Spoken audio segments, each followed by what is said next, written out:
There are several important functions in ERP that you need to know how to use. First is the messaging function. This works like your regular email box where you can send and receive messages from anyone in the company. This is the most preferred way of messaging in the company because everything sent and received through the messaging system is documented and can be traced. The next important function is the contacts. You will notice that there is a contacts link in the messaging page. This contacts list is where you find contact information of anyone in the company. If you need help finding contact information of anyone in the company, don't hesitate to ask your supervisor, HR, or IT. Now notice that there is another contacts tab beside messaging. In this contacts tab, you will see all the contacts that you have created for yourself. Contacts is one of the most important ERP functions, especially for those in production, sales, and marketing groups. It is very important to record all contact information of anyone outside the company whom you work with. This function makes it easier for other members of your team to take over your pending tasks in cases when you are not around. Probably the most used function in ERP is the Project tab. This is where you create your tasks. Now, this takes time to get used to, but with daily practice, this routine will be embedded in your system in no time. Whenever your supervisor tells you to note something as a task and follow through until it is complete, this means that he or she expects you to create an ERP task for it, and that they expect to see a link to that ERP task in your daily reports until the task is complete. To create an ERP task, you just go to Projects and click on Tasks, then click on Create, and populate the fields with information related to the task that is assigned to you. For Task Summary, give your task a title. You can be as specific as you want so it's easier to search for the task when you need to access it. Now, most of these fields are optional. Fill them in only when specified to do so. But the most important fields to populate, and you must never forget to populate these fields, are assigned by and assigned to. Most of the time, assigned by is your supervisor. But if the task is assigned to you by other employee in the organization, you can change the name in this field. It does not necessarily have to always be your immediate supervisor. As for the assigned to field, this by default is your name. If you are not authorized to assign tasks to anyone in the company, then you cannot change this field. But if you are authorized to assign tasks, then you can change this field accordingly. Note that all of us in the company is expected to be responsible in creating our own tasks. We do not wait for anyone to create the tasks and assign those tasks in ERP for us. Again, we are all responsible for creating our own tasks. Now for the project, group, and directory, you might need to populate these fields if your team or department has projects or groups or directories set up for specific projects or campaigns. Please check with your immediate supervisor and ask for details of what to put in these fields. In the description box, you can put any important information or details related to the task.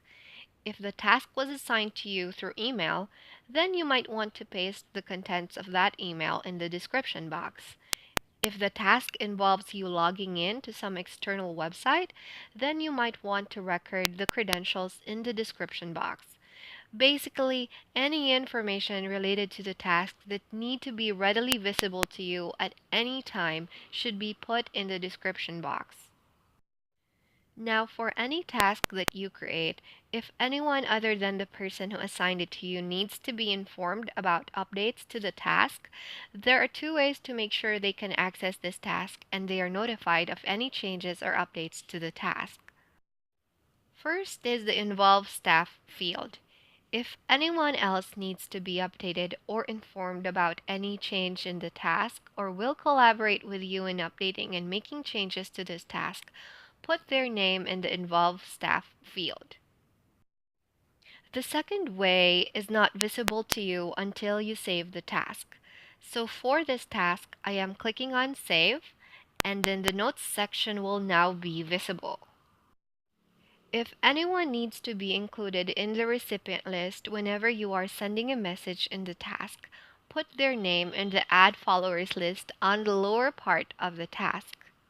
If for any reason you are having difficulty finding anyone and putting them in the Involved Staff or Add Followers list, once again, do not hesitate to ask your immediate supervisor or HR or IT for assistance.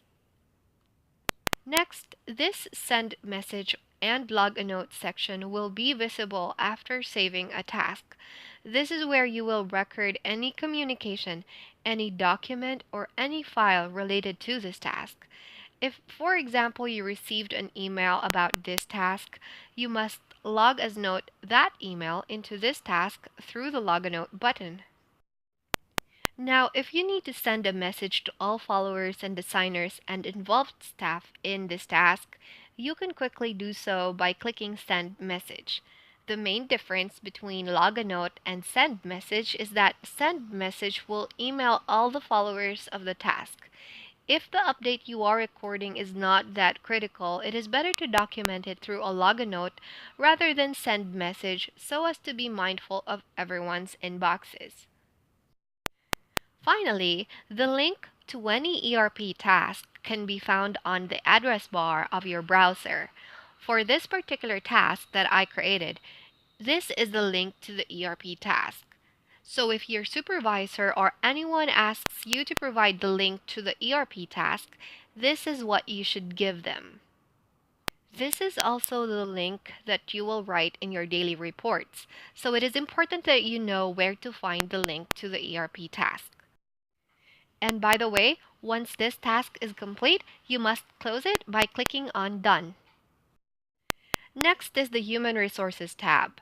Depending on what department you are in, most employees do not have this tab on their ERP. But for demonstration purposes, this is what is inside the Human Resources tab. In this video, we will not go through all the functions in this page, but I will show you around some commonly used functions. Inside Employees tab is where we can find all employee information of all employees in the company. Inside Applicants tab is where we store all information about all applicants processed for all open positions in the company. As of the moment, the time tracking, attendance, leaves, and payroll functions are still under development, and the IT team is continuing to develop these functions. As of the moment, attendance is monitored and reported manually, as well as leaves and payroll. However, very soon, all these functions will be automated in ERP. The process for attendance tracking, leaves or time off management, and payroll will be discussed separately. Finally, and last but not the least, is the Knowledge tab. This is where all documents attached to all tasks are stored. This is where processes are documented, and this is where important information about standard operating procedures are saved as well. If you need information about how to do anything, this is the place you go to look for instructions and guides. Depending on the wealth of information created in your department, you must be able to find everything you need to know in this page. Similarly, if there are processes that you feel need to be available to anyone in the company, you must create a page in this tab. To create a page under Knowledge tab, you simply click on Pages and click on Create, and there you go. You are ready to create your first knowledge document.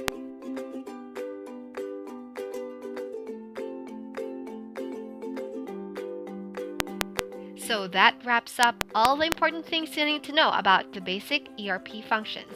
If you forget anything, feel free to return to this video as often as you need. Always remember, whenever you are asked to note something as a task and follow up until it is complete, that means you must create an ERP task and list it down in your daily reports until the task is complete.